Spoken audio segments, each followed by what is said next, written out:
पांडा जैसे बैठे रहते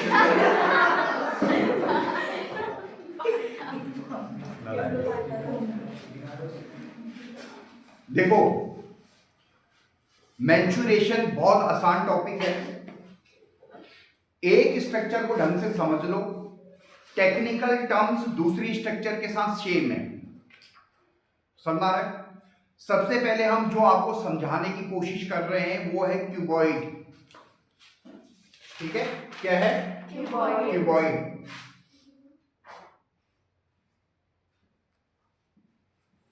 यही है क्यूबॉइड की स्पेलिंग। ठीक है, क्यूबॉइड। तो क्यूबॉइड होता क्या है? देखो, क्यूबॉइड आपका ये देखो, जैसे मोबाइल का ये बॉक्स है, ये क्यूबॉइड है, समझ आ रहा है। ये जो डंडे हैं क्या कहलाते हैं? एज। समझ आ रहा है। ये कॉर्नर वर्टेक्स, ये फेस, ये देखो फेस होता है ये 6 फेस है इसमें, 1 2 3 4 5 6। यही डायग्राम यहां पे बन रखा है, रियल डायग्राम यही है, समझ आ रहा है। कोई भी दो कॉन्जिक्यूटिव, ये एडजेसेंट बोलना चाहिए हमें, एडजेसेंट एज का आपस में एंगल 90 है। जैसे इसमें और इसमें 90 का एंगल, इसमें और इसमें 90 का एंगल। समझ आ रहा नहीं आ रहा है? अरे आ रहा, सब में क्लियर है? ठीक है। अब देखो, इसकी कुछ टर्म्स हैं इसके साथ। पहले हम ये जो बोर्ड पे डायग्राम बना रखा है इसमें कुछ अज्यूम कर लेते हैं। मान लिए ये ए है लेंथ, और इधर की साइड मान लिया ब्रेथ है, और ये मान लिया हाइट है एच। ये सब 3 डायमेंशन में है। ये एंगल 90 है, कुछ दिखना चाहिए आपको ऐसे 3 डायमेंशन में, समझ आ रहा है? ठीक है। ये ऊपर को भी 90 का ही बना रहा है, कुछ आपको ऐसा आभास लगना चाहिए कि हाँ ये बक्सा खड़ा है आपका। ठीक है। अब इसमें कितना पानी आ सकता है, एक सिंपल भाषा में उसको हम इसका वॉल्यूम बोलेंगे,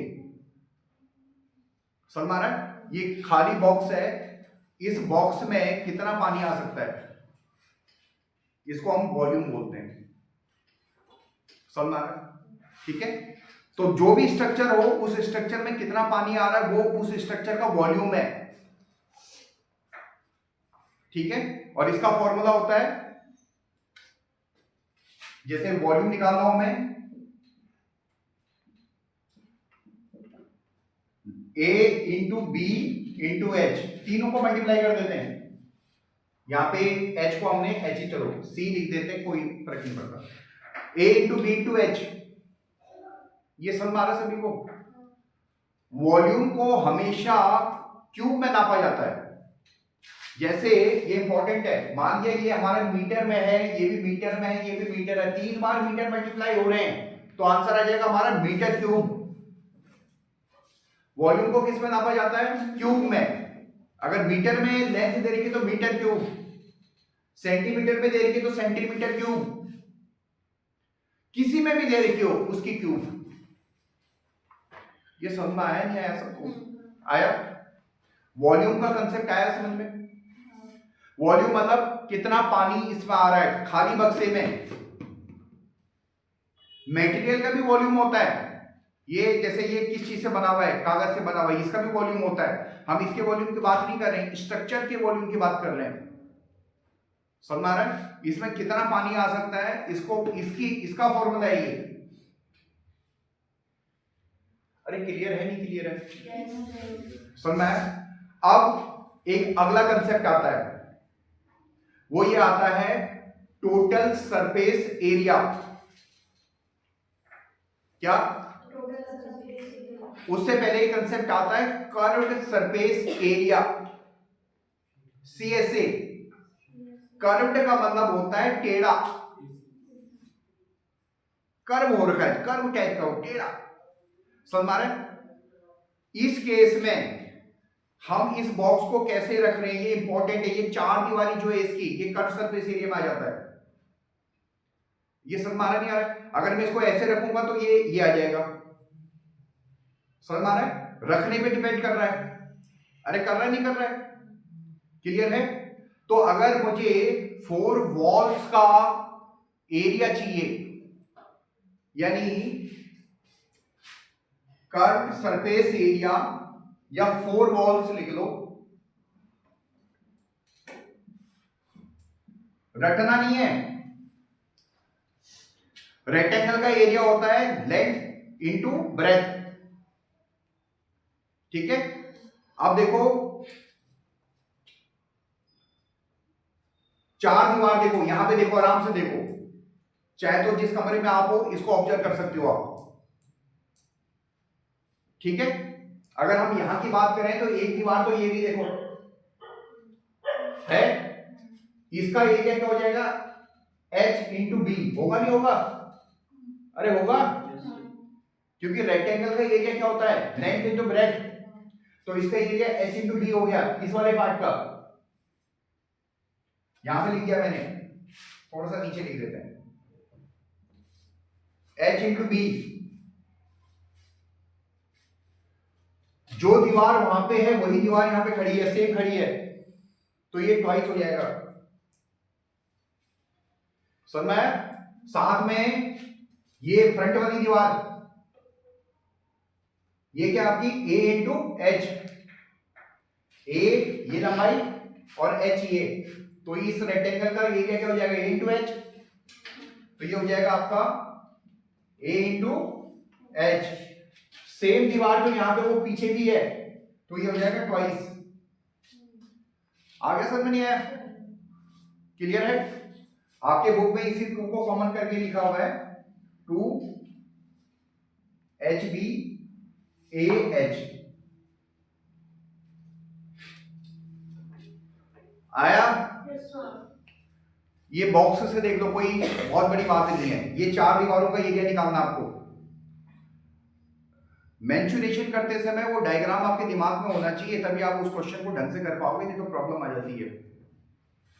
अब 4 दीवार है, देखो इस दीवार का क्या है, देखो अगर इसको लेंथ बोले, इसको हाइट बोले, तो L इंटू एच, जितना ये है उतना पीछे भी है, तो ट्वाइस कर दिया।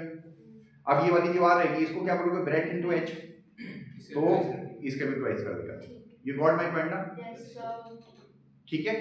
ये निकला हमारे पास CSA, क्या निकल गया, अब TSA मतलब होता है टोटल सरफेस एरिया। क्या होता है,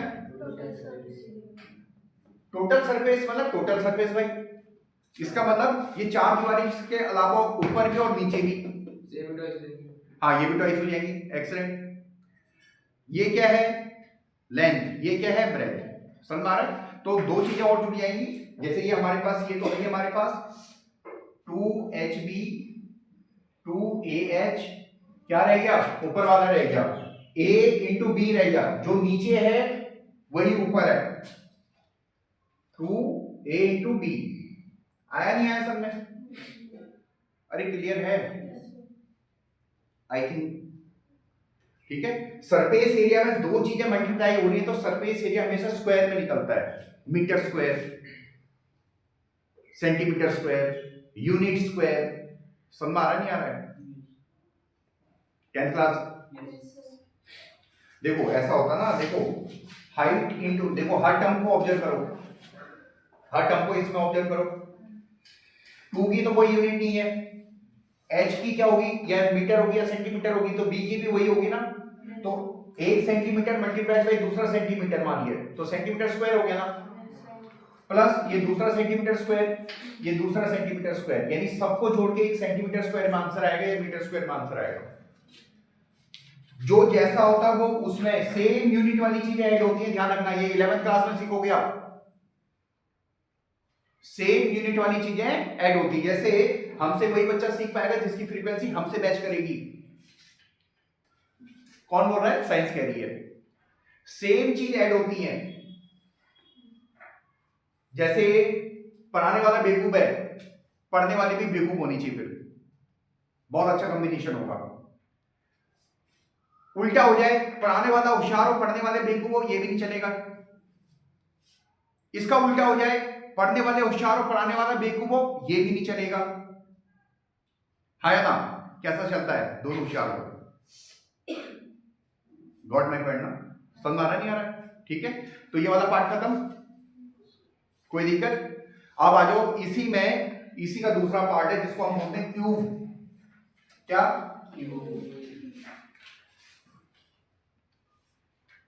क्यूब। ठीक है, क्यूब हम उसे बोलते हैं, उस क्यूबॉइड को बोलते हैं जिसमें हर साइड बराबर है, यानी क्यूबॉइड में हर चीज आपकी क्या है? सेम है। हर चीज क्या है? सेम है। ठीक है, तो वॉल्यूम भी क्या हो जाएगा? a इंटू ए यानी a cube. Sir a cube कैसे हो? क्योंकि a लंबाई क्या है? a, ब्रेथ क्या है? a, और हाइट क्या है? a है, तो a क्यूब। वॉल्यूम आया समझ में? अगला है CSA। भाई CSA जहां पे L B है सब जगह आपने क्या कर देना है? A लगा देना है। सर a ही क्यों? क्योंकि लेंथ और हाइट और ब्रेथ सब बराबर ही है ना, तो 2a² ये क्या हो जाएगा? 4a²। कितना हो जाएगा? 4a²। ये क्या हो गया? CSA या 4 वॉल्स का एरिया। ठीक है, और जब हम TSA की बात करेंगे तो यहां भी सब जगह ये लगा देना है, तो ये क्या हो जाएगा? 6a²। कितना हो जाएगा? 6a²। समझ में? एक चीज समझ लो, बाकी चीजें आसान हो जाती। जिस बच्चे को क्यूबॉइड समझ में आ गया होगा, क्यूब उसके लिए मात्र 1 मिनट का है। जिसको समझ में नहीं आया होगा उसको कुछ भी नहीं आएगा। पढ़ाई की यही कंडीशन है। जिस बच्चे की 8th अच्छी रहती है, उसकी 9th ठीक ठाक रहती है, उसकी 10th ठीक ठाक रहती है, उसकी 11th 12th भी ठीक ठाक रहती है, कोई दिक्कत नहीं आती। उसकी जेई में भी ऐसे हो जाता है। मेरे यहाँ के बच्चे कैसे हो जाते हैं? अब अगला चलें, चल रहा हूं। ठीक है, ये वीडियो मेरे को वीडियो अपलोड करने में टाइम लगता है, मगर फिर भी मैं समझा तो रही हूं आपको। अब आ जाओ सिलेंडर। हमारे पास सिलेंडर,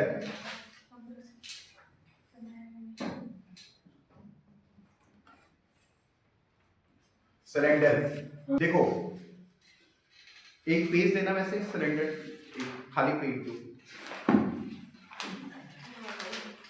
अरे कोई भी दे दो। सर फाड़ रहे ना। क्यों, उसी की जिम्मेदारी है क्या? बाकी नहीं है, यहाँ पे पढ़ रहे हैं।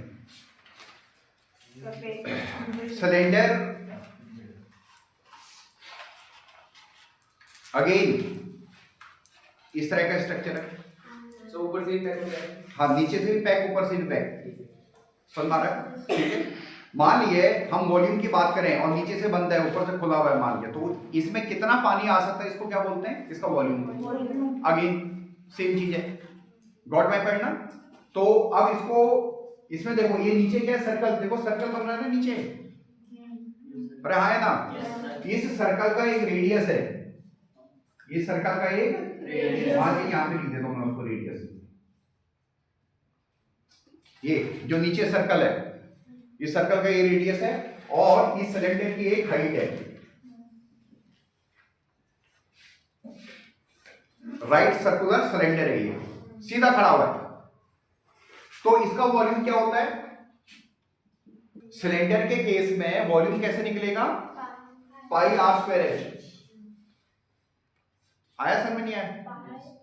Square H. अगेन आर को मीटर में नापा तो मीटर स्क्वायर, और हाइट भी मीटर में नापा तो metre square into metre, metre cube. यानी वॉल्यूम को मीटर क्यूब में या सेंटीमीटर क्यूब में या कोई भी यूनिट लिखे हम उसके क्यूब में नापेंगे। समझ आ रहा नहीं आ रहा? इसमें भी अगला है CSA। अगेन ऐसा रखा हुआ सिलेंडर, तो ये जो सरफेस है, बाहर का सरफेस देखो, जिस पे हम पेंट कर सकते हैं, ये CSA है। ठीक है, इसका फॉर्मूला है 2 पाई RH। सब आ रहा है? प्रूफ है, सारा प्रूफ है। रेक्टेंगल है ये, आप खोल के देख लो। समझ आ रहा है? रेक्टेंगल है, बड़ा आसान है, कोई बहुत बड़ी बात नहीं है। अगर वैसे ही वो पूछ रहा है कि भाई कट सरफेस एरिया में सर ये कैसे आ गया, तो आप ये देखो, यही है ना कर्व सरफेस एरिया, रेक्टेंगल। अरे हाँ या ना? और जो आपने इसको ऐसे कर दिया, तो अब यही जो रेक्टेंगल था, यही कर्व सरफेस एरिया बन गया ना? समझ आ रहा है? जो रेक्टेंगल का एरिया है वो कितना है भाई? देखो सुनो मेरी बात पहले, ये सरकमफ्रेंस है ऊपर, सरकमफ्रेंस कितनी है 2 पाई आर, अरे हाँ या ना, तो ये 2 पाई आर तो रेक्टेंगल का वो बन गया लेंथ, और h हाइट है तो 2 पाई आर h, आया नहीं आया सर? ठीक है, वॉल्यूम को हम ऐसे प्रूफ नहीं कर पाएंगे, उसके लिए इंटीग्रेशन की जरूरत होगी। अरे ठीक है, ये आ रहा है, समझ में नहीं आया? CSA, और अगर हम TSA की बात करें तो देखो TSA मतलब टोटल सरफेस एरिया भाई, तो क्या करोगे, एक नीचे सर्कल एक ऊपर, यानी TSA के केस में 2 पाई आर एच प्लस 2 सर्कल का एरिया, एक सर्कल का पाई आर स्क्वायर है तो 2 का 2 हो जाएगा, ये आंसर हो जाएगा TSA। अरे आया समझ में नहीं आया? कोई कठिन? श्योर? कंसेप्ट वही है क्यूबॉइड वाला ही, कंसेप्ट वही है क्यूबॉइड वाला ही। अरे ठीक है, अगला कौन है क्या? देखो है या नहीं है, मगर है तो आसान। सिमरन हाँ, तो एक एक करके बताओ। देखो कौन कैसा रहेगा आपका,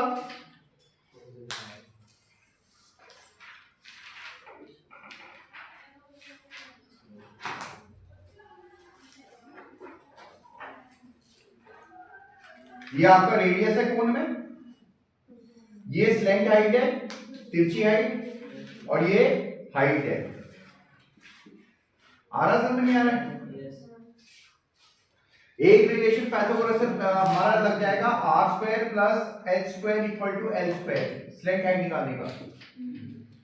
ठीक है, इसमें जो वॉल्यूम होता है वो 1/3 pi r square h. You got my point? CSA curve surface area, अगर हम कोन को बनाना चाहें तो जैसे वो बर्थडे वाली कैप होती है वैसी होता है, तो ये कर्व सरफेस एरिया ये है बाहर का, देखो ये समझ में आ रहा है? इसका जो फॉर्मूला बनेगा वो बनेगा पाई आर एल, और TSA करना हो तो क्या हो जाएगा, एक नीचे का सर्कल है ना, तो उसको भी ऐड कर दो पाई। ठीक है, सारी पढ़ाई एक दूसरे पे बेस्ड होती है। जिस बच्चे को क्यूबॉइड का समझ में आ गया हो, ये तो जस्ट उसके लिए फॉर्मेलिटी होगी है। जिनको क्यूबॉइड में भी दिक्कत होगी उनको फिर दिक्कत ही दिक्कत आती है।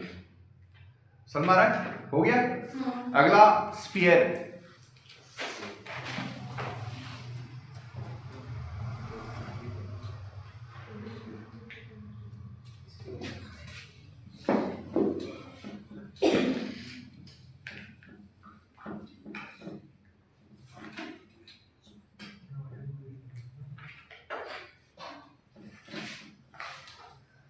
स्फीयर मतलब जैसे फुटबॉल बनी हुई होती है, और ये बीच में से आपको ऐसे दिखाने के लिए ये 3 डायमेंशनल है, ऐसे दिख रहा है ना? इसका वॉल्यूम कितना पानी इसमें आ सकता है, उसका वॉल्यूम, उसका अपना फॉर्मूला है, क्या है, 4/3 पाई आर क्यूब। सर 4/3 लिया, मेरे को एक फॉर्मूले में आता है, इसका प्रूफ इंटीग्रेशन में 12th क्लास में अभी नहीं कर पाओगे। ठीक है, क्लियर है? कर्व सरफेस एरिया मतलब बॉल के बाहर कितना पेंट कर सकते हैं, पूरा ही। यहाँ पे कर्व सरफेस एरिया और TSA दोनों एक ही हैं, क्योंकि पूरा ही टेढ़ा है बॉल, अरे हाँ है ना, तो इसमें दोनों ही सेम ही है, और उसका फॉर्मूला होता है 4 pi r square, 4 pi r square. अरे गॉट माय पॉइंट? अब हेमिस्फीयर पे आ जाओ, आधा काट दिया इसको, समझ रहे? तो हेमिस्फीयर का वॉल्यूम आधा कर दिया, तो इसका मतलब यहाँ पे जो फॉर्मूले में है उसका वॉल्यूम भी आधा हो जाएगा, 1/2 कर दे, यानी 2/3 पाई आर क्यूब। अरे आ रहा समझ में? कर्व सरफेस एरिया देखो, ये बाहर का इतना ही रह गया, ये इतना ही, आधा ही रह गया ये कर्व सरफेस एरिया। तो पहले 4 पाई आर स्क्वायर था, तो आप उसको 2 से डिवाइड कर दोगे तो कितना हो जाएगा, 2 पाई आर स्क्वायर। अरे गॉट माय पॉइंट? आया समझ में? मगर TSA को देखो, इस केस में TSA के लिए ये तो है ही, ऊपर एक सर्कल और बन गया देखो, तो वो सर्कल आपको और ऐड करना पड़ेगा, यानी 3 पाई r। आया समझ नहीं आया? अरे गॉट इट? आई थिंक समझाने में कुछ कामयाब रहा। ठीक है, फर्स्ट टर्म जो कट रहा है नहीं वैसे कुछ ही नहीं है वो। मैं जो फ्रस्ट्रम है जो कट रखा है, अगर वो भी वो ठीक है, सारे बच्चे हैं तो उसमें क्या दिक्कत है? कुछ बच्चे गड़ा गड़ा क्वेश्चन पूछते रहते हैं उसका। अच्छा ये एक चीज बताओ मेरे को, ये चीज आपको समझ में आई मैंने क्या पढ़ाया? बाकी बच्चों को भी एजुकेशन हमारे यहाँ पे सबको बराबर होती है। अब ये आप पे डिपेंड करता है कि वो आप उसका कितना प्रोसेस कर पाते हो, है ना? तो आपको तो प्रोसेस करना आना चाहिए। पढ़ा दिया, क्वेश्चन करो। फ्रस्ट्रम, फ्रस्ट्रम, अरे इधर देखिए, बाकी वाला हाँ से बंडे लेके आए इसको काट दो, किसको? ऊपर वाले को नीचे वाले को? ऊपर वाले को काट के उड़ा दिया। कुछ कुछ इस तरह की स्ट्रक्चर बनी। अरे बनी नहीं बनी? यही फ्रस्ट्रम है। जैसे वो बन गया ना राइट। ठीक है, समझ में आया? आप देखो फ्रस्ट्रम का क्या होगा, एक रेडियस हमें इसको यहीं पे बना दो। आपको फॉर्मूले रटने नहीं है। कैपिटल आर बोल दो, ये वाला रेडियस स्मॉल आर बोल दो, इसको भी हम ऐसे जोड़ दें। अरे हाँ है ना? अगर आप इस वाले ट्रायंगल को लें और बड़े वाले ट्रायंगल को लें तो दोनों ट्रायंगल क्या है? सिमिलर है। तो आपने ऊपर वाला के लिए वो तो आपने काट दिया ना? नहीं, सॉल्व करने के लिए समझ में आ रहा है? तो अगर हमें इस फ्रस्ट्रम का वॉल्यूम निकालना है तो बड़े वाले कोण में से छोटे वाले कोण को माइनस कर दो। अगर हमें एक रेडियस देगा तो दूसरा रेडियस हम निकाल सकते हैं सिमिलर ट्रायंगल से। निकाल सकते हैं, नहीं निकाल सकते हैं? अब आया सर मारूष? अब आपको रटना नहीं है, जो भी डाटा दिया है इसी चीज से आप करोगे। तो फॉर्मूले भी दे रखे हैं फ्रस्ट्रम के, बट वो रटने की जरूरत नहीं है। आपको कोण का फॉर्मूला आता है, आपको सिमिलर ट्रायंगल पता है, आप 2 सेकंड में सब चीजें 2 सेकंड में कर दोगे। ब्रेन पे जोर कम से कम देना है, रट्टाफिकेशन इस खोपड़ी में कम से कम जाना चाहिए, तो आपकी ये ब्रेन बहुत अच्छा काम करेगा। रट्टाफिकेशन मतलब ज्यादा रट्टाफिकेशन मतलब साइंस के बच्चों के लिए रेजिस्टेंस और ओम्स लॉ पढ़ी थी आपने।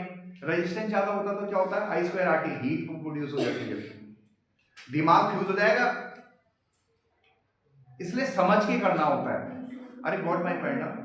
ठीक है, बिना समझे हुए करोगे तो खत्म। फ्रस्ट्रम का भी आ गया।